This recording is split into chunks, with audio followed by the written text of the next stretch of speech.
이 시간에는 하나님 나라를 위해 심겨진 교회라는 제목을 가지고 하나님의 말씀을 함께 나누도록 하겠습니다.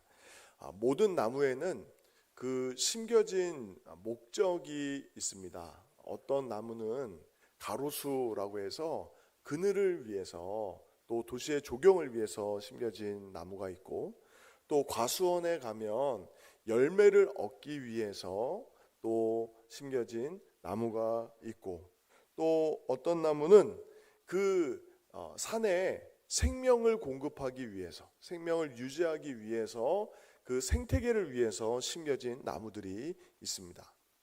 이렇듯 나무에게도 분명한 세워진, 심겨진 목적이 있다면 교회는 어떠한 목적에 의해서 세워졌는가? 라고 물으신다면, 저는 이번 한 주간 하나님 나라를 품은 송정교회라는 제목을 가지고 말씀을 정리하는 이 5일차 말씀에 하나님 나라를 위해서 교회는 세워졌다라고 말씀드릴 수 있겠습니다. 오늘 본문에 보면 안디옥 교회가 세워진 경위와 그 교회가 성장하게 됐던 배경과 상황을 기록하고 있습니다. 안디옥 교회는 계획된 교회가 아니었습니다. 하나님께서 특별한 섭리 가운데 세워주셨고 또 성장하고 부흥했던 교회였습니다. 오늘 본문 19절에 보면 그때 스데반의 일로 일어난 환난으로 말미암아 흩어진 자들이 베니게와 구브로와 안디옥까지 이르러 유대인에게만 말씀을 전하는데 라고 시작합니다. 19절에서 우리가 주목해야 될 것은 무엇이냐면, 안디옥까지 사람들이 가서 복음을 증거하게 됐던 계기는 우리가 사도행전 7장에서 살펴보았던 스데반의 순교로 인하여서 예루살렘 교회에 일어났던 극심한 박해 때문이었습니다. 극렬한 유대 민족주의자들은 그냥 스데반 한 사람으로 만족하지 않았습니다. 7 집사님 중에 한 분이었던 성령 충만했던 그 스데반 집사님이 하나님 나라의 복음을 증거하다가 돌에 맞아 순교하셨는데, 그 한 사람의 죽음으로 그 대적들은 만족하지 않았습니다. 모든 그리스도인들 다 잡아다 죽일 때까지, 심지어 예루살렘에 있는 유대인들 뿐만 아니라 흩어진 유대인들까지 다 잡아다가 옥에 가두고 심지어 죽이려 했던 그 박해 때문에 몇몇 사도들 외에는 예루살렘 교회에 남아있지 못하고 다 신앙의 자유 때문에, 믿음 때문에 흩어지게 되었습니다. 근데 그때 흩어질 때에 흩어진 자들이 베니게와 구브로와 안디옥까지 이르러 유대인에게만 말씀을 전했다라고 시작하고 있습니다. 우리가 어제 살펴보았던 것처럼 사도 베드로조차도 너희 오직 성령이 너에게 임하시면 너희가 권능을 받고 예루살렘과 온 유대와 사마리아와 땅끝까지 이르러 내 증인이 되리라 말씀하셨던 이 놀라운 하나님 나라의 비전에 대한 이 예수님의 약속의 말씀을 좁은 의미로만 생각한 거예요. 하나님의 선택받은 민족 그 이스라엘, 그들이 지역적으로 흩어져 있는 그곳까지 복음을 증거하라는 뜻이구나 라고 좁은 의미로만 생각을 했던 것이죠. 그런데 그 좁은 의미가 결코 틀린 것이었음을, 그들이 미처 깨닫지 못한 하나님 나라의 놀라운 비전이었음을 안디옥 교회에서 더 명확하게 깨닫게 됩니다. 그런 의미에서 20절, 21절 말씀을 우리가 성경을 보면서 같이 한번 읽어보겠습니다. 20절, 21절입니다. 시작.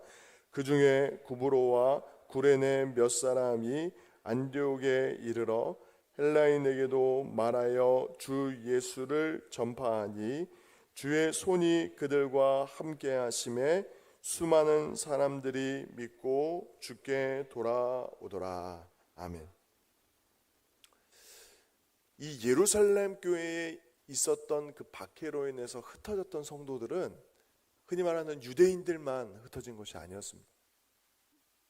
그 오순절에 절기를 지키기 위해서 왔던 이들 중에 하나님 나라의 복음을 듣고 변화된 이들이 있었던 것처럼 예루살렘에 머물렀던 구레네와 구보로 사람들. 이 구보로라는 이 섬은 지중해 한가운데 있는 키프로스 섬입니다. 또 구레네라고 이야기할 때 이 구레네는 북아프리카 지역을 의미합니다. 우리 지금 표현으로 이야기하면 그냥 헬라인, 로마인 이런 느낌이 아니라 제3세계 같은 느낌. 북아프리카 사람들, 전혀 인종이 다른 사람들 중에도, 언어와 문화가 다른 사람들 중에도 주의 복음을 듣고 변화된 이들이 있었다라는 거죠. 여러 가지 정황들을 볼 때에 이들은 예수님의 그 하나님 나라의 복음을 듣기 전에 이미 하나님을 경외하는 자들이라고 보통 기록되어 있는 이방인이지만 유대교로 개종한 사람들일 가능성이 높습니다. 그들은 이미 구약의 율법을 알고 있었지만 그 율법의 완성되신 예수 그리스도를 후에 깨닫고 나서 예수의 사람, 예수의 복음을 증거하게 된 것이죠. 그런데 그 안디옥에 가서 복음을 전했던 사람은 예수님의 12제자가 아니었습니다. 우리가 생각할 때 예수님의 12제자가 파송을 받아서 안디옥 교회에서 복음을 증거하기 시작했던 것이 아니라 그 예루살렘 교회에서 복음을 듣고 변화된 이방인 중에 구브로와 구레네 사람이 그 신앙의 자유를 지키기 위해서 안디옥까지 이르렀는데 그 중에 몇 사람이 안디옥에 있는 사람들에게도 복음을 증거했다라고 기록하고 있습니다. 우리가 생각할 때는 하나님의 계획을 다 이해할 수가 없습니다. 어떻게 저렇게 이방인들을 통해서 하나님의 복음이 더 확산될 수 있을까? 하나님 나라의 복음이 어떻게 저들 통해서 증거될 수 있을까? 우리가 깜짝 놀랄 수도 있습니다. 아마 우리 표현으로 이야기한다면 대한민국에 일을 하기 위해서 왔던 외국인 근로자 중에 또는 공부를 하기 위해서 왔던 외국인 유학생 중에 대한민국에서 주의 복음을 듣고 변화되어서 자신의 본국으로 돌아가서 자신들의 가족이 있는 고향으로 돌아가서 복음을 증거한 상황을 생각해 보셔도 좋겠습니다. 그렇습니다. 주님의 몸된 교회는 다른 그 어떠한 노력과 계획을 통해서 세워지고 성장하고 부흥하는 것이 아니라 하나님께서 그들과 함께 하심으로 하나님께서 꿈꾸신 그 교회가 하나님께서 뜻하신 그 계획 속에 세워지고 성장하는 줄 믿으시기 바랍니다. 그것을 더욱더 명확하게 표현한 부분이 말씀이 21절입니다. 주의 손이 그들과 함께 하심에 수많은 사람들이 믿고 주께 돌아오더라. 바라건대 우리 송정교회의 부흥과 성장의 주체가 주의 손, 주의 능력, 우리와 늘 함께 계시며 우리의 삶을 인도하시는 주의 성령의 은혜로 말미암아 부흥하고 성장하는 은혜가 있기를 예수님의 이름으로 축원드립니다. 제가 특별 새벽 기도회 기간에도 여러분들에게 기도 제목을 요청했던 것처럼 저는 우리 사랑하는 송정교회가 정말 열방 가운데 복음을 증거할 선교사님을 파송할 수 있는 은혜가 있기를 원하는데 그 방법과 방향이 마치 이 안디옥 교회와 같았으면 좋겠어요. 대구 지역에 복음을 더 공부하기 위해서 온 믿음의 사람들 중에 외국인 유학생들 중에 하나님께서 보내주신 분이 있다면 송정교회가 품고 그 공부와 학업을 지원하고 그분이 목회자로서 준비되었을 때에 본국으로 돌아갈 때에 우리가 선교사로 파송할 수 있는 그런 일들이 있으면 좋겠다. 제가 예전에 사역했던 교회에도 대구신학대학교에서 복음을 듣고 변화되어서 훗날에는 목사님이 되셔서 원래 네팔인 분인데 이 대구에서 복음을 듣고 변화되어서 그 학업을 계속 이어가던 중에 부산에서 목회를 배우고 또 한국말을 너무 유창하게 하고 하니까 이 한국에 있는 네팔인 외국인 근로자나 유학생들에게 복음을 증거하게 하셨나 보다라고 해서 귀화까지 했는데, 한국인으로 귀화까지 해서 한국인 이름까지 얻었는데 하나님이 다시 네팔로 보내셔서 파송 나간 선교사님이 있습니다. 한국 사람보다 한국말을 더 잘해요. 그런데 어떻게 보면 이 한국 땅에 어떻게 보면 너무나 세계적으로 살기 좋은 이 나라에 머물지 않고 다시 하나님이 부르신 그곳에 고향에 그 복음을 증거하기 위해서 가신 분을 보았어요. 제가 그분뿐만 아니라 많은 경우들, 제가 사역했던 교회에서 이제 후원하고 협력했던 그 분들이 다시 본국으로 돌아가서 귀한 사역들을 감당하는 것들을 보면서 송정교회도 정말 안디옥 교회처럼 정말 열방을 품고 열방에 하나님 나라를 세워가는 귀한 교회로, 축복의 통로로 쓰임받기를 원합니다. 우리가 그 기도의 제목을 가지고 함께 기도하면서 주의 뜻과 그 주의 나라에 귀하게 쓰임받기를 예수님의 이름으로 축원드립니다. 그래서 안디옥 교회가 주의 은혜로 말미암아 세워져 가는데, 오늘 본문은 거기에서 머물지 않고 주의 제자들이 함께 세워졌다라는 것을 보게 됩니다. 22절에 보면, 22절부터의 말씀에 보면 예루살렘 교회가 이 사람들의 소문을 듣고 바나바를 안디옥까지 보내니 그가 이르러 하나님의 은혜를 보고 기뻐하여 모든 사람에게 굳건한 마음으로 주와 함께 머물러 있으라 권하니라고 기록하고 있습니다. 지금 이 안디옥 교회의 모습은 마치 150, 60년 전에 이 대한민국의 모습과 비슷해요.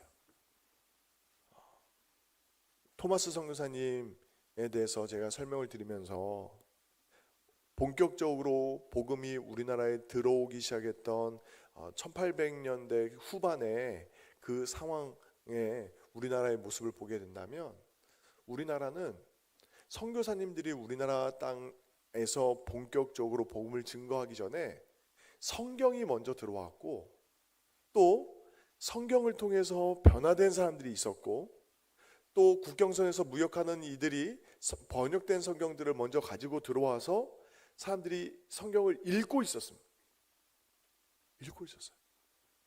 그래서 그 선교부에 이 조선이라는 땅은 참 독특한 땅이다. 정말 이 예수 믿는 하나님의 사람들에게 하나님의 복음을 더욱더 구체적으로 가르치고 섬길 수 있는 사람이 필요하다는 소식이 선교부로 전해졌던 그런 나라가 우리나라입니다. 안디옥 교회도 마찬가지죠. 구브로와 구레네 사람 몇 사람이 헬라인에게도 복음을 증거했는데, 안디옥에 있는 유대 그리스도인들 뿐만 아니라 헬라인들에게도 예수 믿는 사람들이 하나 둘 더 생겨져 나간다는 소문이 예루살렘 교회까지 다시 들리게 된 거예요. 그래서 이 안디옥 교회에 바나바를 파송하게 되는 거죠. 그리고 바나바가 한 행동은 무엇입니까? 모든 사람에게 굳건한 마음으로 주와 함께 머물러 있으라. 마태복음 28장 대위임 명령의 맥락 속에서 본다면, 너희는 가서 모든 족속으로 제자를 삼아 아버지와 아들과 성령의 이름으로 세례를 주고 내가 너희에게 분부한 모든 것을 가르쳐 지키게 하라 라고 말씀했던 것처럼, 아마 바나바는 그곳에 가서 주의 이름으로 세례를 베풀고 또 그들에게 하나님의 말씀을 가르쳐 지키게 했겠죠. 그를 통해서 어떤 일이 벌어졌습니까? 마지막 26절 말씀 우리 같이 한번 읽어보겠습니다. 시작. 만남에 안디옥에 데리고 와서 둘이 교회에 1년간 모여 있어 큰 무리를 가르쳤고, 제자들이 안디옥에서 비로소 그리스도인이라 일컬음을 받게 되었더라. 아멘. 그들이 예수 십자가의 복음, 그 하나님 나라의 복음을 듣고 변화되었다는 것을 어떻게 더 구체적으로 증명했냐면, 안디옥에 있는 사람들이 예수님을 믿고 따르는 사람들을 보고 무엇이라 불렀습니까? 저들은 그리스도인이다. 저들은 그리스도인이다. 저들의 삶은 예수 그리스도께 속한 사람들이다. 저들은 예수님의 말씀을 믿고 따르는, 지켜 행하는 예수님의 제자들이다 라고 이야기했습니다. 여러분들 잘 아시는 대로 한국교회 초기에 그리스도인들은 1%도 되지 않았습니다. 조금 더 부정적인 얘기로 사람들은 예수쟁이라고 했습니다. 예수쟁이라고 했습니다. 저 사람들은 예수에 미쳐있는 사람들이다. 입만 열면 예수밖에 얘기 안 한다. 저들의 삶의 우선순위가 예수다. 예수에 미쳐서 예수만 바라보고 예수만 증거하고 예수라면 너무 좋아한다 라고 해서 100여 년 전 한국교회 정말 1%도 안 된 성도들을 향해서 예수쟁이라고 했습니다. 근데 지금 생각해 보면 그 표현이 얼마나 자랑스럽고 영광스러운 이름인지 모릅니다. 너무나 가난했고 온갖 박해가 있었고 가족으로부터 외면당하고 오해받기 쉬웠던 그 이름이 이제는 우리에게는 그리운 이름이 되었습니다. 정말 우리가 예수님 때문에 오해를 받고 있습니다. 예수님을 너무 사랑해서 우리의 삶의 우선순위와 삶의 근간이 오직 예수께만 있어서 우리의 삶 가운데 예수님만 증거되고 있습니까? 사람들이 우리의 입만 열면 우리의 입에서 나오는 예수의 목소리를 듣고 있습니까? 우리가 함께 기도하며 우리의 본분과 우리의 정체성을 돌아보아야 될 줄 믿습니다. 말씀을 정리하겠습니다. 오늘 안디옥 교회는 하나님 나라를 위해서 주님께서 주의 계획, 놀라운 계획 속에 세우셨습니다. 박해를 피해서 온 성도들에게, 그것도 유대인이 아니라 구브로와 구레네 사람들을 통해서 안디옥 교회의 이방인 헬라인들에게 복음이 증거됐고, 그 변화된 이들을 통해서 주의 몸된 교회가 시작되었습니다. 또 그들은 비록 정말 인종이 다르고 문화가 다르고 역사가 다르고 전혀 다른 이들이 함께 모였지만 예수 안에서, 한 성령 안에서 주의 말씀을 따르고 지키며 살아갔습니다. 그리고 주의 제자들이라고, 예수에 속한 그리스도인이라고 그들은 불리우기 시작했습니다. 그리고 이 안디옥 교회가 여러분들이 잘 아시는 대로 바울과 바나바와 바울의 1차 선교 여행, 전도 여행의 출발지가 되었습니다. 바라건대 주의 손이 함께함으로 이 지역사회, 이 대구 경산 지역에서 정말 송정교회는 예수 그리스도를 온전히 믿고 따르는 주의 제자들의 교회이다. 어떻게 보면 예수님을 믿지 않는 이들에게 비춰질 때는 예수쟁이들이 모여있는 교회다 라는 그 소문이 들려지기를 예수님의 이름으로 축원드립니다. 뿐만 아니라 정말 하나님 나라의 축복의 통로로, 생명의 통로로 쓰임받아서 이 지역사회뿐만 아니라 열방까지 섬기고 함께 주의 복음을 증거할 수 있는 귀한 통로가 되기를 예수님의 이름으로 축원드립니다. 이 시간에 함께 주신 말씀 가지고 기도하기를